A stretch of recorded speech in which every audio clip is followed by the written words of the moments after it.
enough for us to film this video. Today I want to talk about how engines work.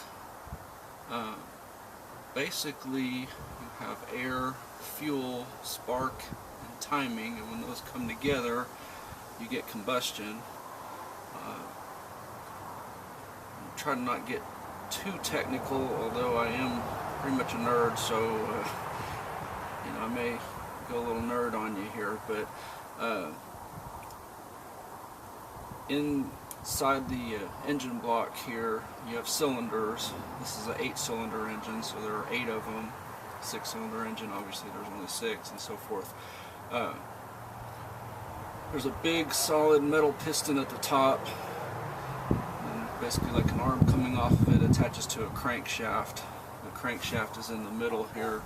I'll try to put up a graphic of it. It's basically kind of a squiggly line that's attached, and as these pistons move up and down, it turns the crank, and so when one goes down it pushes other ones up, and so forth, and there's a sequence to it. Every engine's different.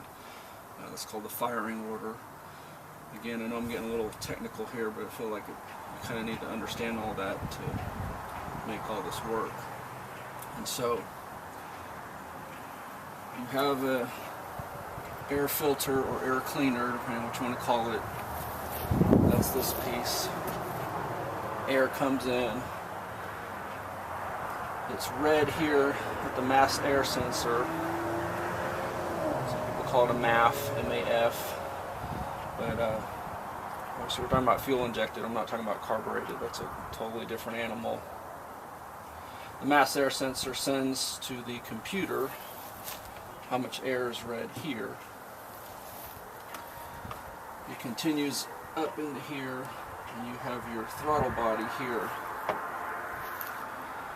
Just to simplify things, as you press the gas pedal in the car, the throttle body opens up.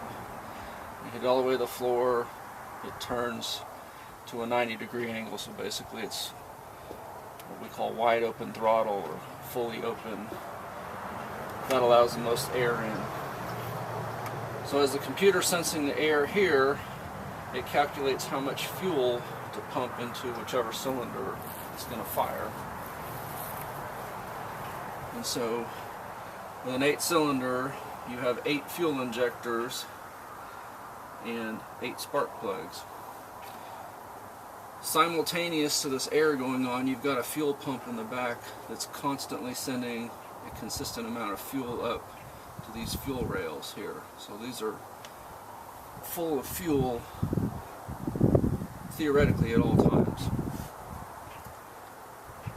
Whatever fuel is not sprayed into your fuel injectors, there's a loop so it goes back to the gas tank. So it's constantly pumping. It's not contingent on how much you're pressing the gas pedal. The fuel pump is just pumping fuel. The computer senses with your O2 sensors in the exhaust how much exhaust it's smelling, and will adjust the amount of fuel. So it's a complex calculation of, based on the air coming in and the exhaust it's sensing at your O2 sensors, how much fuel to pump. So if it's sensing lean at the O2 sensors, it's going to pump more fuel. If it's sensing rich, it should pump less. All of that going on. Like I said, it's a real complex system. But as the cylinders are pumping up and down, on the upstroke is when the air comes in, gas comes in, and it compresses it really tightly. And then the spark hits, and boom, the piston comes down, which I said turns the crank.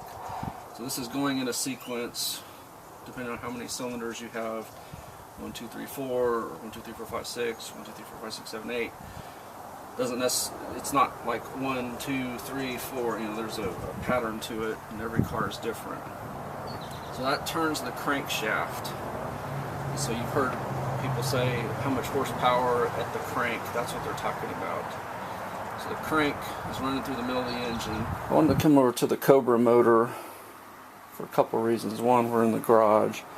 It's a little bit quieter, and 2, it's a little bit more visually interesting, and we can explain some of this stuff in a little more detail. Major difference you see with the Cobra is it's factory supercharged. Supercharged means that your belt, which turns your power steering pump, your alternator, your air conditioner, all those sorts of things, also turns a pulley under here, and basically, for lack of a better explanation, it's kind of like fans forcing air into your intake. So with a normal engine, which we call a naturally aspirated engine, you don't have this piece here in the way. It's just basically air comes in naturally.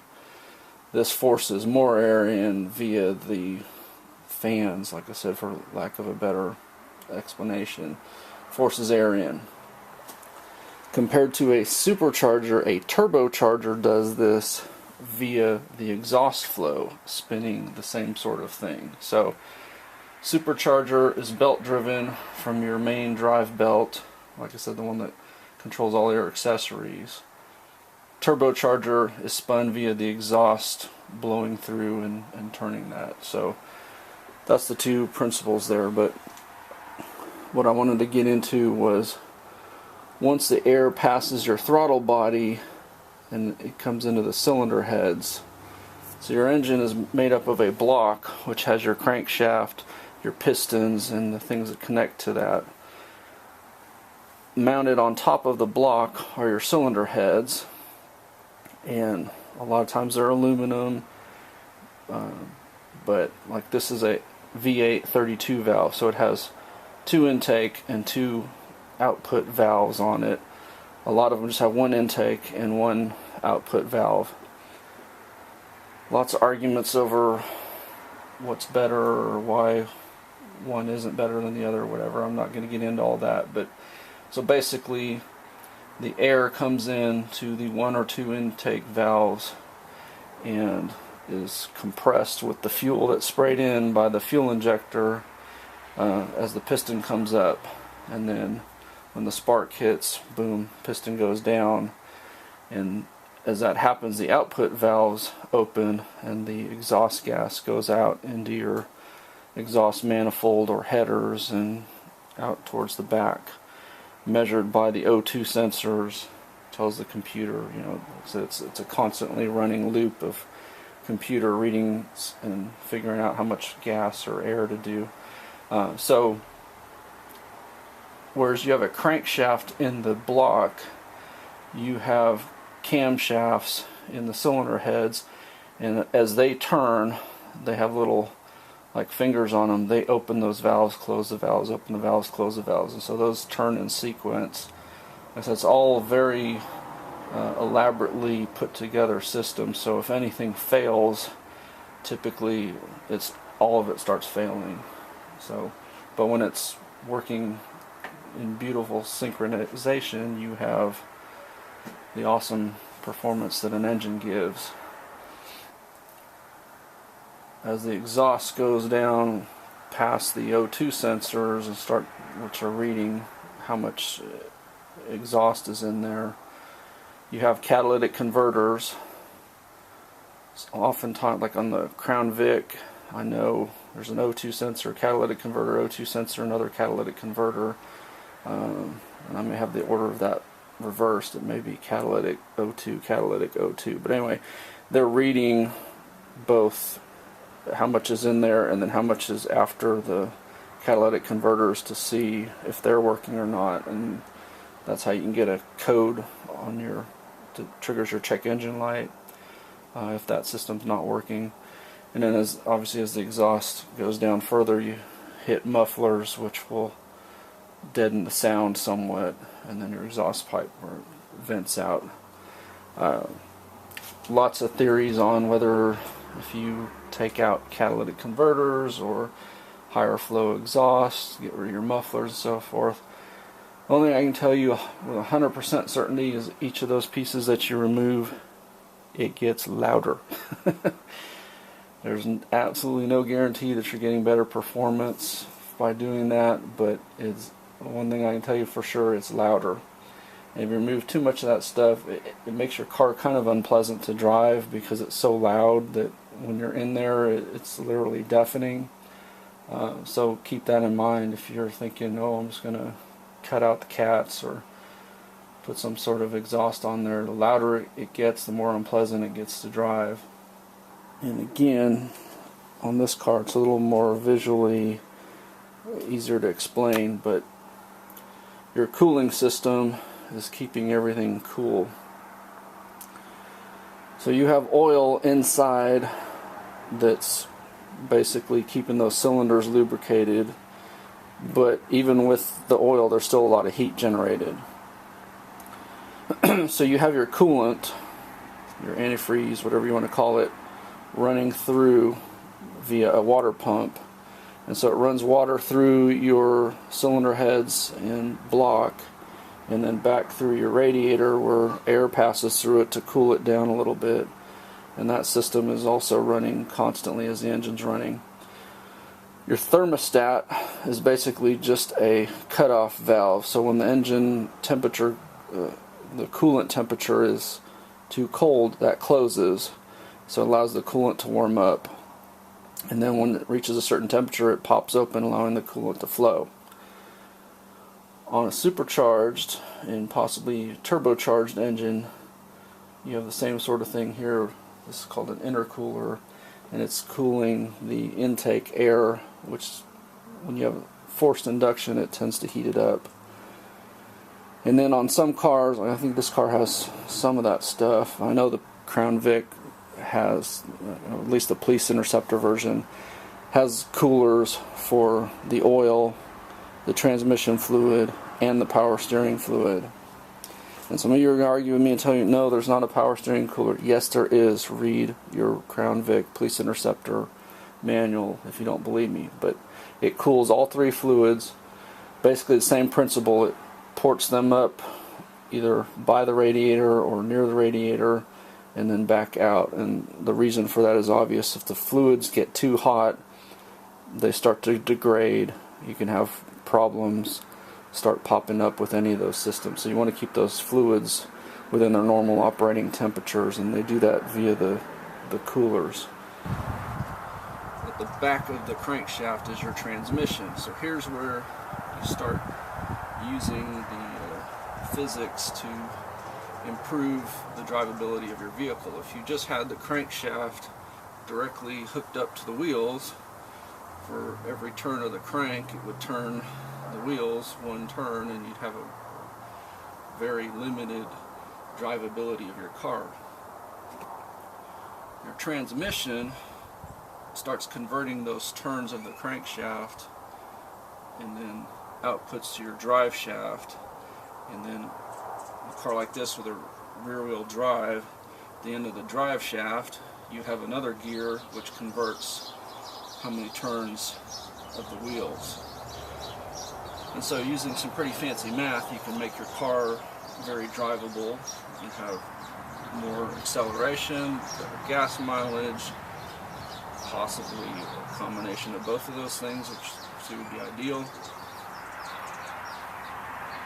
But you see, in your transmission it has gear ratios. And what those refer to is how many turns of the crankshaft outputs at the back of the transmission one turn of the drive shaft. The drive shaft, I'll try to put a graphic up. Drive shaft's just a metal shaft, basically, going from the back of the transmission to the rear axle. So I'll have to look up the gear ratios of the Crown Vic Police Interceptor, but it's probably somewhere around 3 turns of the crank for one turn of the drive shaft in first gear, and it's probably somewhere around 2 turns to 1 in second gear, 1 to 1 in third gear, and in an overdrive it's less than 1 turn here, turns 1 here, and that's where you get the term overdrive. For every turn here you're getting more than 1 turn coming out the back, so that's where your gas mileage improves.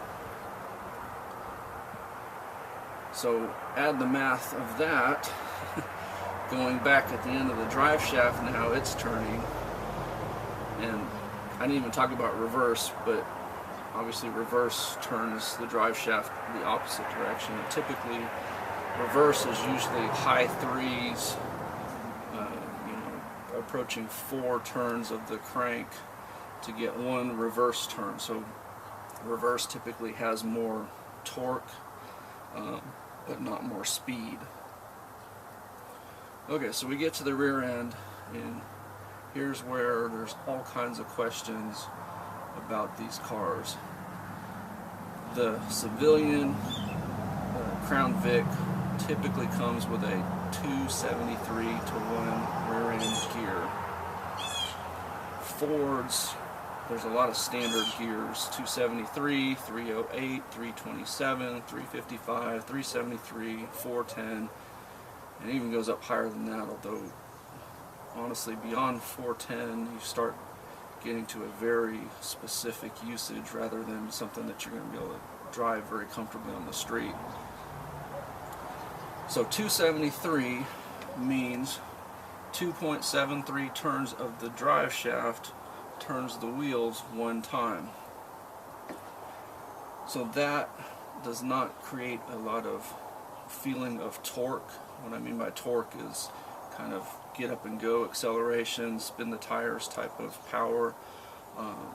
However, on the freeway, only turning 2.73 times to turn the wheels 1 time, you're going to get better gas mileage, lower RPMs on your engine, creating that speed of 60 miles an hour, 70 miles an hour, 80 miles an hour, and so on. The police interceptors come with a 327 or a 355 rear end, typically as your standard gears. So what that means is 3.27 or 3.55 turns of the drive shaft turn the wheels 1 time. What that does is it creates a sense of torque and acceleration, because your engine, it's easier to turn the rear wheels the more times this has to turn and the more times the drive shaft turns before the wheels turn, which is why if you have like a 410 rear end, you can spin your tires very easily and wear them out. But then when you get to the opposite end of the spectrum and you're going 80 miles an hour on the freeway, you don't have a lot of get up and go beyond that. So the police cars typically had a 327 or a 355. The theory being you wanted a 327 if you had a highway patrol type police car that was spending a lot of time on the highway, or a 355 if you had more of a city vehicle that it would theoretically anyway get a little bit better acceleration around town and possibly even better gas mileage around town, which again, it's a really complicated theory. Just without getting into the numbers, you would think the higher the number, i.e. 410, 373, 355, would get less gas mileage than 327, 308, 273. But that's not always the case, because, like I said, there's a lot of factors that go into it. All those numbers refer to, again, it's just the turns of the drive shaft turning the rear wheels.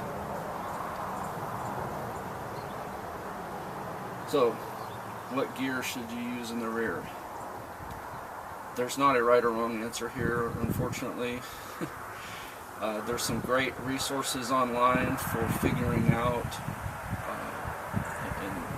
One in particular that I like to use actually lets you put in, like, if you have the 4R70 or the 4R75 Ford transmission, which is typically what you find in the various Crown Vics over the years, and then it tells you if you put in 355 rear end versus a 373, what your RPMs would be at certain speeds.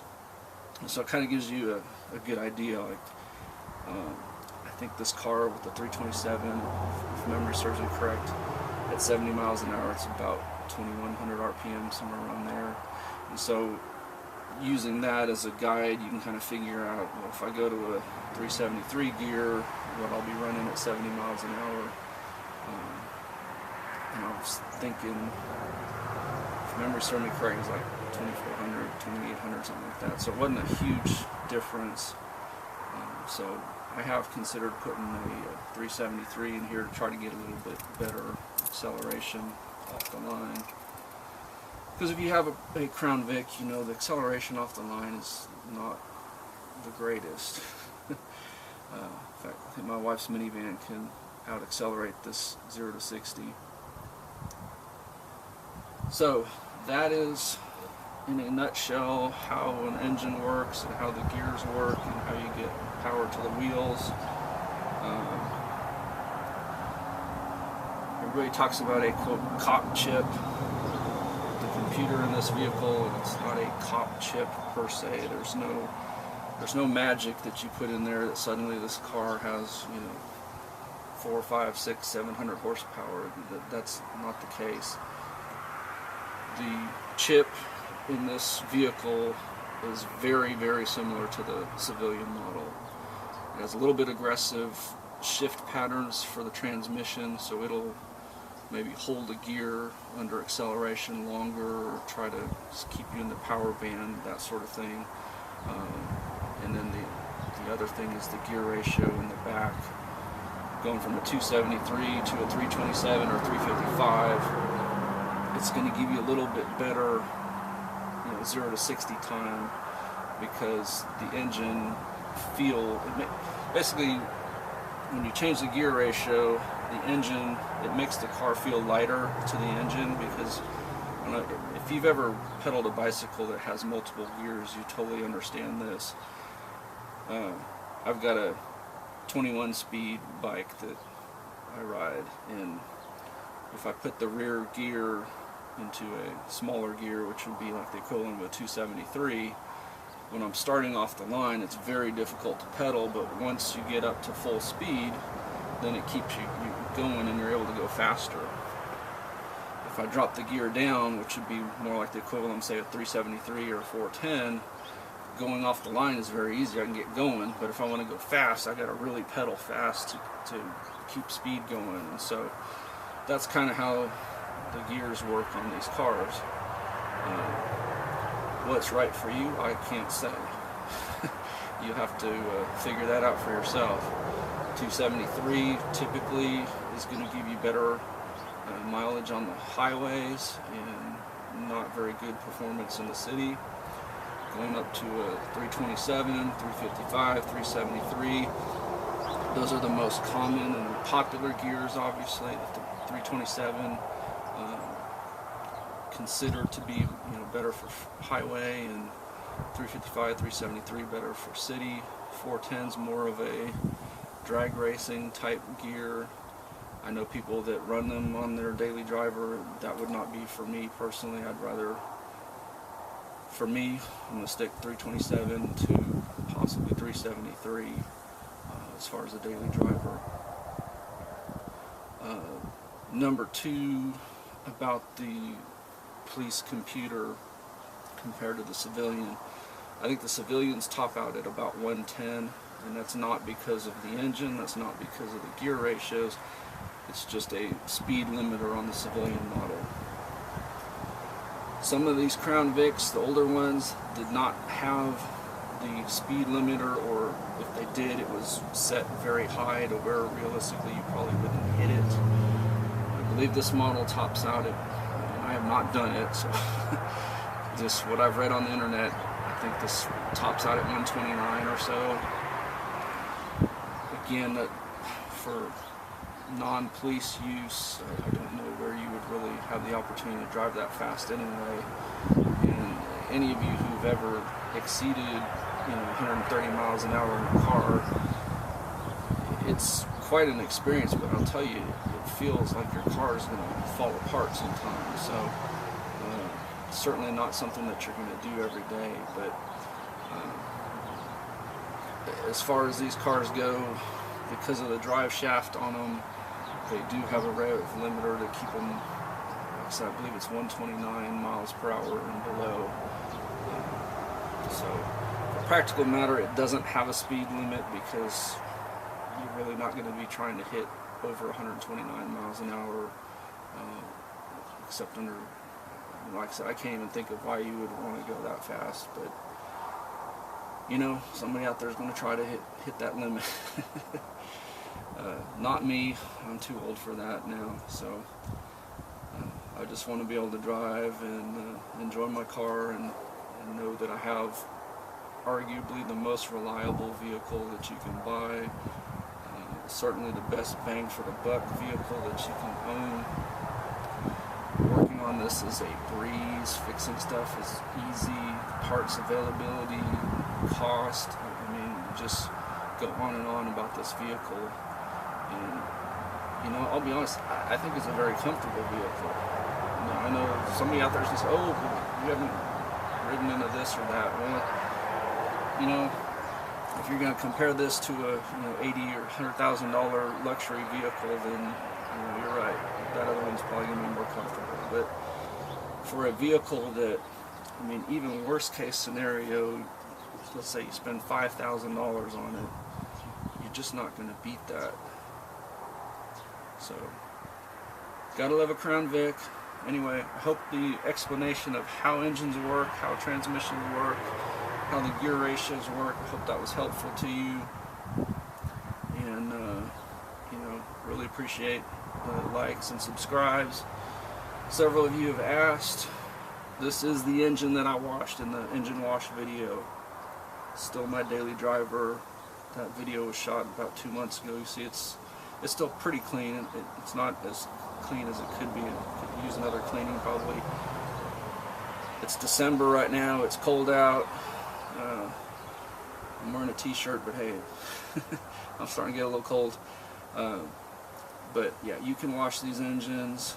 You see I got this wet, soapy. You know, just dry them off. That's the key. I use the blow dryer, the big shop vac blower, not like a hair dryer. Get all the water out of anywhere where the water can accumulate in here, so you don't get rusting. And then run your engine and get it up to operating temperature so that anything else will evaporate out, and you'll be fine. Like I said, the only problem I could see with it, if you had a known break somewhere like in a vacuum line or a failing gasket or something, but you would probably know that you had those problems because the engine wouldn't be running right. So if your engine's running right, you're not having codes, not having the check engine light coming on, you're not having weird symptoms, go ahead and wash your engine off, you'll be fine. So thank you very much. Like I said, hope you enjoyed the video. Appreciate a like and a subscribe. Thank you.